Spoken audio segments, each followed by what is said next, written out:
Welcome to ട്രൈബൂട്ട്. നമുക്ക് ഇന്നത്തെ ഗോൾഡിന്റെ പ്രൈസ് മൂവ്മെന്റ് അനാലിസിസ് നോക്കാം. അതിനുവേണ്ടി ആദ്യമായിട്ട് എടുത്തിരിക്കുന്ന വീക്ക്ലി ചാർട്ടാണ്. ഒരു വീക്ക് സ്റ്റാർട്ട് ചെയ്യുന്നത് കൊണ്ടാണ് വീക്ക്ലി ചാർട്ട് എടുത്തത്. കഴിഞ്ഞ വീക്ക് നോക്കിയാൽ കാണാം വളരെ സ്ട്രോങ് ആയിട്ട് ഒരു ബുള്ളിഷ് വീക്കായിരുന്നു. ഒരു ബുള്ളിഷ് ക്യാൻഡിൽ തന്നിട്ടുണ്ട്. ആ ബുള്ളിഷ് ക്യാൻഡിൽ ബ്രേക്ക് ചെയ്ത് പോയ ഓൾ ടൈം ഹൈനെ നമ്മൾ മാർക്ക് ചെയ്യുന്നുണ്ട്. അതൊരു സപ്പോർട്ടായിട്ട് ആക്ട് ചെയ്യും. അപ്പം അതുകൊണ്ട് അതിനെ സപ്പോർട്ടായിട്ട് മാർക്ക് ചെയ്യുന്നുണ്ട്. ഇനി അടുത്തൊരു സപ്പോർട്ടായിട്ട് മാർക്ക് ചെയ്യുന്നത് കുറച്ചും കൂടി താഴോട്ട് ഇറങ്ങി ഒരു വീക്ക് ഹൈ ഉണ്ട്, അതിനെ സപ്പോർട്ടായിട്ട് മാർക്ക് ചെയ്യുന്നുണ്ട്. കുറച്ചും കൂടി താഴോട്ട് ഇറങ്ങിയിട്ട് ഒരു സപ്പോർട്ട് ഏരിയയും കൂടി ഉണ്ട്, അതുകൊണ്ട് മാർക്ക് ചെയ്യുന്നുണ്ട്. അതൊരു വലിയൊരു ക്യാൻഡിലാണ്. അവിടേക്ക് എത്താനുള്ള സാധ്യത ഇന്ന് ചിലപ്പോൾ ഉണ്ടാവും എന്ന് തോന്നുന്നില്ല. എനിവേ നമുക്ക് മാർക്ക് ചെയ്ത് വിടാം. ഇനി നമുക്ക് ഡേ ചാർട്ടിലോട്ട് പോവാം. ഡേ ചാർട്ടിലോട്ട് പോകുന്ന സമയത്ത് നേരത്തെ വരച്ച സപ്പോർട്ടിനെ ഒന്ന് അഡ്ജസ്റ്റ് ചെയ്തിടുന്നുണ്ട്. താഴോട്ടേക്ക് വരച്ച് ഈ ഒരു ലെവലിലേക്ക് വെക്കുന്നുണ്ട് സപ്പോർട്ടിനെ. അതുപോലെ തന്നെ ഒരു ഇംബാലൻസ് ഉണ്ട് അതിൻ്റെ തൊട്ട് മുകളിലുള്ളത്, അതിന് മാർക്ക് ചെയ്യുന്നുണ്ട്. ഒരു സപ്പോർട്ടും കൂടി വരയ്ക്കുന്നുണ്ട് നമ്മൾ.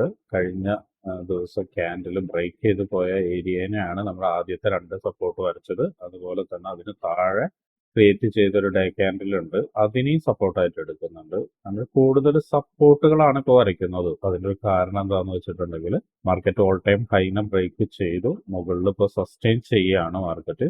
അപ്പോൾ ഇനി മാർക്കറ്റിന്റെ ഉദ്ദേശം എന്ന് പറയുന്നത് താഴോട്ടേക്കൊന്ന് ഇറങ്ങി ഒരു ക്ലിയർ ആയിട്ടുള്ള സപ്പോർട്ട് എടുക്കുക എന്നുള്ളതാണ്. അപ്പോൾ ഏതൊക്കെ ഏരിയയിൽ നിന്ന് മാർക്കറ്റ് സപ്പോർട്ട് എടുക്കും എന്ന് മനസ്സിലാക്കാൻ വേണ്ടിയിട്ടാണ് സപ്പോർട്ട് ഏരിയാസ് മാർക്ക് ചെയ്യുന്നത്. ഒപ്പം തന്നെ ഇംബാലൻസ് ഉണ്ടെങ്കിൽ ഇംബാലൻസ് മാർക്ക് ചെയ്യാറുണ്ട്. എനിവേ ഇനി നമുക്ക് ചെറിയ ടൈം ഫ്രെയിമിൽ പോയിട്ട് കുറച്ചും കൂടി അനാലിസിസ് നടത്താനുണ്ട്. അതിനു മുന്നേ ഇന്നത്തെ പ്രധാനപ്പെട്ട ന്യൂസുകൾ എന്തൊക്കെയാണെന്നുള്ളത് നോക്കാം. ഇന്ന് പ്രധാനപ്പെട്ട ന്യൂസുകളൊന്നും ഇല്ലാത്ത ദിവസമാണ്. കഴിഞ്ഞ ആഴ്ച വലിയ ന്യൂസുകൾ കിട്ടിയിട്ടുണ്ടായിരുന്നു, അത് ബേസ് ചെയ്തിട്ട് വലിയ മൂവ്മെന്റ് കിട്ടിയിട്ടുണ്ടായിരുന്നു. ഈ ആഴ്ചയും ന്യൂസുകൾ വരുന്നുണ്ട്, പക്ഷെ ഇന്ന് പ്രധാനപ്പെട്ട ന്യൂസുകളൊന്നുമില്ല. അപ്പോൾ അതുകൊണ്ട് നമുക്ക് ചാർട്ടിലോട്ട് പോയിട്ട് കൂടുതൽ അനാലിസിസ് നടത്താം. ചാർട്ടിൽ ഇനി 4 ഹവറിലേക്കാണ് പോകേണ്ടത്.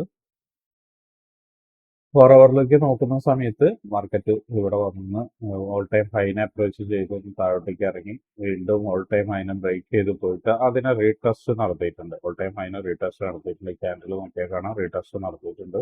മാർക്കറ്റ് ഇനിയും ഒരുപക്ഷെ താഴോട്ടേക്ക് തന്നെ ഇറങ്ങിയേക്കാം, ഓൾ ടൈം ഹൈയിലേക്ക് ഇറങ്ങിയേക്കാം എന്നാണ് ഒരു ചെറിയ സൂചന കിട്ടുന്നത്. ഒരുപക്ഷെ അതിന് തൊട്ട് മുന്നേ വന്നിട്ട് കയറി പോയേക്കാം.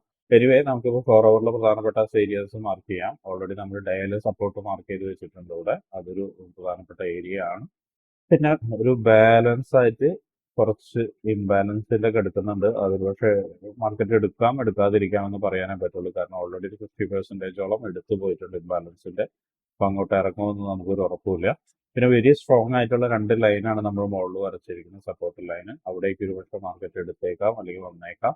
ഇനി ഒരു റെസിസ്റ്റൻസ് എന്ന് പറയുന്നത് ഇപ്പോഴത്തെ അവസ്ഥയിൽ നമുക്കിപ്പോൾ ഒന്നും പറയാനാവില്ല. എന്നാലും ഇപ്പോൾ മാർക്കറ്റ് ഒരു വീക്ക്നെസ് കാണിച്ച ഏരിയ, അതായത് നമ്മൾ ഒരു വലിയൊരു ബുള്ളിഷ് ക്യാൻഡിൽ തന്നിട്ട് അവിടെ നിന്ന് രണ്ട് വീക്ക്നെസ് കാണിച്ചിട്ടുണ്ടായിരുന്ന ഏരിയ, അതിന് റെസിസ്റ്റൻസ് എന്നുള്ളത് ടെമ്പററി ആണ് നമ്മൾ മാർക്ക് ചെയ്തിടുന്നത്. വല്ല സ്കാൽപ്പിംഗ് ഓപ്പർച്യൂണിറ്റി കിട്ടുമോ എന്നുള്ളത് കാരണം നമുക്ക് അതൊരു വലിയ റെസിസ്റ്റൻസ് ആയിട്ട് ആക്ട് ചെയ്യുമോ എന്നുള്ളത് ഇപ്പോഴും പറയാനായിട്ടില്ല. മാർക്കറ്റ് താഴോട്ടേക്ക് ഇറങ്ങിയത് പക്ഷെ വലിയ രീതിയിലുള്ളൊരു സ്ട്രക്ചറൽ ഷിഫ്റ്റ് തന്നാൽ മാത്രമേ നമുക്കതിന് വലിയ റെസിസ്റ്റൻസ് ആയിട്ട് ആക്ട് ചെയ്യാന്ന് പറയാൻ പറ്റുള്ളൂ. ഇപ്പോൾ വരുന്നത് ഒരുപക്ഷെ പുൾ ബാക്കുകളായിരിക്കാം അല്ലെങ്കിൽ റീട്രേസ്മെന്റിനായിരിക്കാം. ഇപ്പോൾ ഡെഫിനറ്റ്ലി ആ റെസിസ്റ്റൻസ് ബ്രേക്ക് ചെയ്ത് മുകളിലോട്ട് പോകും. ഇപ്പോൾ പ്രധാനപ്പെട്ട ഏരിയാസ് 4 ഹവറിലുള്ള മാർക്ക് ചെയ്ത് കഴിഞ്ഞിട്ടുണ്ട്. ഈ രണ്ട് സപ്പോർട്ട് എന്ന് പറയുന്നത് ഓൾറെഡി നമ്മൾ വീക്കിലിയിലും ഡേയിലും മാർക്ക് ചെയ്തുകൊണ്ട് പിന്നെ നമ്മൾ ചെയ്യുന്നില്ല, അത് ഓർമ്മയിൽ ഇരുന്നാൽ മതി. ഇതും ഇമ്പോർട്ടൻ്റ് ആയ ഏരിയ ആണ്. ഈ പ്രീവിയസ് ഓൾ ടൈം ഹൈ എന്ന് പറയുന്നത് വളരെ ഇമ്പോർട്ടൻ്റ് ആയ ഏരിയ ആണ്. ഇനി 1 ഹവറിലേക്ക് പോയി നോക്കാം. 1 ഹവറിലേക്ക് പോകുന്ന സമയത്ത് 2500 എന്നുള്ളൊരു ഫിഗറിനെ മാർക്കറ്റ് സപ്പോർട്ടിലേക്ക് വന്ന് അതിനെ ബ്രേക്ക് ചെയ്ത് അതിന്റെ താഴെയാണ് ഇപ്പോൾ നിൽക്കുന്നത്. ഒരുപക്ഷെ ഈ ക്യാൻഡിൽ മുകളിലോട്ട് പോവുകയാണെങ്കിൽ വീണ്ടും റെസിസ്റ്റൻസിനെ ബ്രേക്ക് ചെയ്ത് മുകളിലോട്ട് പോകാനുള്ള സാധ്യത ഉണ്ട്. അപ്പോൾ ഇതിനെ നമ്മൾ തൽക്കാലമായിട്ട് റെസിസ്റ്റൻസ് ആയിട്ട് അടയാളപ്പെടുത്തുന്നുണ്ട്. കാരണം അതിന്റെ താഴെ നിൽക്കുന്നതുകൊണ്ടാണ് റെസിസ്റ്റൻസ് ആയിട്ട് അടയാളപ്പെടുത്തുന്നത്. അത് നല്ലൊരു വീക്ക്നെസ് കാണിച്ചു കഴിഞ്ഞാൽ മാർക്കറ്റ് ഇനിയും കുറച്ചുകൂടി താഴോട്ടേക്ക് ഇറങ്ങാനുള്ള സാധ്യത ഉണ്ടെന്ന് തന്നെയാണ് കാണിക്കുന്നത്. ഇപ്പോഴും എൻട്രി പോയിന്റ് കൃത്യമായിട്ട് നമുക്ക് എടുക്കാൻ പറ്റിയിട്ടില്ല. കുറച്ചുകൂടി താഴോട്ടേക്ക് ഇറങ്ങും മാർക്കറ്റ് എന്നാണ് എക്സ്പെക്ട് ചെയ്യുന്നത്.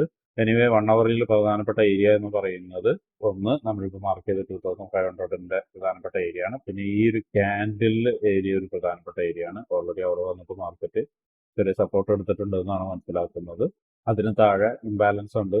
പിന്നെ 1 ഡേയുടെ സപ്പോർട്ടുണ്ട്, ഇതെല്ലാം ഉണ്ട്. ഇപ്പൊ താഴോട്ടേക്ക് ഇറങ്ങും തോറും നമ്മൾ എവിടെ നിന്ന് ക്ലിയർ ആയിട്ടുള്ള ഒരു എൻട്രി കിട്ടുമെന്നുള്ളതാണ് വെയിറ്റ് ചെയ്ത് നിൽക്കുന്നത്.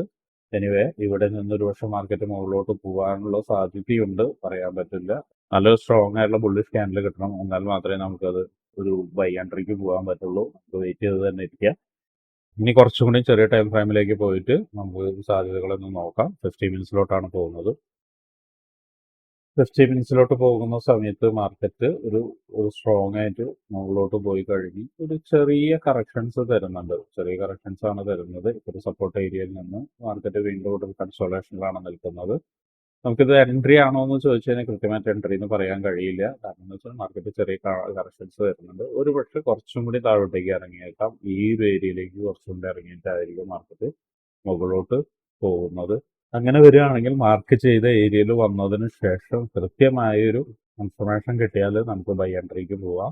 അല്ലെങ്കിൽ വെയിറ്റ് ചെയ്യുക തന്നെ വേണം. കാരണം എന്താണെന്ന് വെച്ചിട്ടുണ്ടെങ്കിൽ മാർക്കറ്റ് ഇതൊരു കറക്ഷൻ ആയിരിക്കും. 2500 ബ്രേക്ക് ചെയ്ത് അതിൻ്റെ മുകളിൽ 2510 വരെ എത്തിയിട്ട് അവിടെ നിന്ന് താഴോട്ടേക്കാണ് വരുന്നത്. എന്ന് വെച്ചാൽ അവിടെ നിന്ന് ഒരു പക്ഷേ സെൽ ഓഫ് ഉണ്ടായിരിക്കാം. അതിൻ്റെ ഒരു ഭാഗമായിട്ടാണ് വരുന്നത്. ആ ഒരു സെൽ ഓഫ് ഒരു ഡീപ്പ് കറക്ഷനിലേക്ക് അല്ലെങ്കിൽ ഡീപ്പ് പുൾ ബാക്കിലേക്ക് വരും. അപ്പോൾ ഡീപ്പ് പുൾ ബാക്കിലോട്ട് വന്നിട്ടായിരിക്കും മാർക്കറ്റ് ഒരു പക്ഷേ മുകളിലോട്ട് പോകുന്നത്. അപ്പോൾ ഒരു നല്ലൊരു എൻട്രി പോയിന്റ് കിട്ടും നമുക്ക്. അതനുസരിച്ച് എൻട്രി എടുത്താൽ വലിയൊരു ടാർഗറ്റ് കിട്ടാനുള്ള സാധ്യതയുണ്ട്. അപ്പോൾ എല്ലാവരും വെയിറ്റ് ചെയ്ത് നിൽക്കുക. ഇപ്പോഴത്തെ അവസ്ഥയിൽ നമുക്കൊന്നും പറയാൻ പറ്റുന്നില്ല. പ്രത്യേകിച്ചും തിങ്കളാഴ്ച ആയതുകൊണ്ടും ന്യൂസുകളൊന്നും ഇല്ലാത്തതുകൊണ്ടും മാർക്കറ്റ് ഒരു പക്ഷേ നല്ലൊരു കൺസോൾട്ടേഷൻ തരാനുള്ള സാധ്യത വളരെ കൂടുതലായിട്ട് കാണുന്നുണ്ട്. എനിവേ വെയിറ്റ് ചെയ്ത് നിൽക്കുക, അതേ പറയാനുള്ളൂ. ഇനി ട്രേഡ്വുഡിന്റെ സ്ട്രാറ്റജീസ് വെച്ച് നോക്കുകയാണെങ്കിൽ ഓപ്പർച്യൂണിറ്റീസ് കിട്ടാനുള്ള സാധ്യത കാണുന്നുണ്ട്. ചെറിയ ടൈം ഫ്രെയിമിലേക്ക് പോവുകയാണെങ്കിൽ 3 മിനിറ്റിലോട്ടോ 1 മിനിറ്റിലോട്ടോ പോകുന്ന സമയത്ത് നല്ലൊരു ഓപ്പർച്യൂണിറ്റി കിട്ടാനുള്ള സാധ്യതയുണ്ട്. അപ്പോൾ ട്രേഡ്വുഡിനൊപ്പം സഞ്ചരിക്കുന്ന എല്ലാവരും ആ ഓപ്പർച്യൂണിറ്റീസിനെ ഉപയോഗപ്പെടുത്താൻ ശ്രമിക്കുക.